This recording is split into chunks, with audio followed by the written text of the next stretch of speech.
ಇನ್ನು ಸ್ವಲ್ಪ ಹಿಂದೆ ಆರಾಮಾಗಿದೆ. ಇವ್ರು ನಮ್ಮ ಫ್ರೆಂಡ್ ಸತೀಶ್ ಕ್ಯಾಟ್ ಬಾಂಬ್ಸ್ ಬಿಗ್ ಬಾಸ್ ಮನೆಗೆ ಹೋದ್ಮೇಲೆ ಫುಲ್ ಬರ್ಗೆಟ್ಟಿ ಇಲ್ಲಿ ನೋಡಿ ಎಷ್ಟು ಚಿಕನ್ ಮಟನ್ ಸರಿಗ್ ಬ್ಯಾಟಿಂಗ್ ಮಾಡ್ತಿದ್ದಾರೆ. ಇಷ್ಟು ಬಕೆಟ್ ಆಲ್ರೆಡಿ ನೋಡಿ ಅರ್ಧ ಖಾಲಿ ಆಗಿದೆ. 1 kg ಮೇಲಾಗಿದೆ. ಇನ್ನೂ 1 kg ಹೇಳಿದೀವಿ. ಅದು ಅಷ್ಟು ಸಾಲ ಆಂದಿದೆ ಬರ್ತಿದೆ ನೋಡಿ. ಈ ಲೆಕ್ಕಕ್ಕೆ ಖಾಲಿ ಮಾಡ್ಲಿಕ್ಕೆ ಇಲ್ಲ. ನಾನು ಹೇಳಿದ್ರೆ ಯಾರು ನಂಬ್ತಾ ಇರ್ಲಿಲ್ಲ. ಇದು 1.5 kg ಆಲ್ರೆಡಿ 1 kg ಖಾಲಿ ಆಯ್ತು. ಇದು ಇನ್ನೊಂದು ಒಬ್ಬೆ ಹಾಕಿಸ್ಕೊಂಡಿರೋದು. ಟೇಸ್ಟ್ ಸೂಪರ್ ಆಗಿದೆ ಸರ್. ತುಂಬಾ ಚೆನ್ನಾಗಿ ಮಾಡಿದ್ದೀರಿ. ಎಲ್ಲ ಅಡಿಗೆ ನಿಮ್ದೇನಾ? ತುಂಬಾ ಚೆನ್ನಾಗಿತ್ತು ಸರ್. ಫಸ್ಟ್ ಖಾಲಿ ಆಗ್ಲಿ ಸರ್, ಆಮೇಲೆ ಎಲ್ಲ ಆರೋಗ್ಬಿಟ್ರೆ ಚೆನ್ನಾಗಿರಲ್ಲ.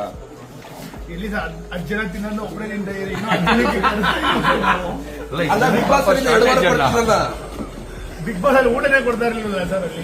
ಸರ್ 1 ಚಪಾತಿ ತಿನ್ಕೊಂಡಿದೀನಿ ಸರ್ ಬಿಗ್ ಬಾಸ್ ಮನೇಲಿ. 1 ದಿವಸ 24 ಅವರ್ಸ್ ಮೊಟ್ಟೆ ಅಂತೂ ಲಾಸ್ಟ್ ಅಲ್ಲಿ ತಿಂದೆ ಸರ್. ಒಂದು 6 ಮೊಟ್ಟೆ ಕೊಟ್ರು ಅಷ್ಟೇ. ಅಷ್ಟು ದಿನಕ್ಕೆ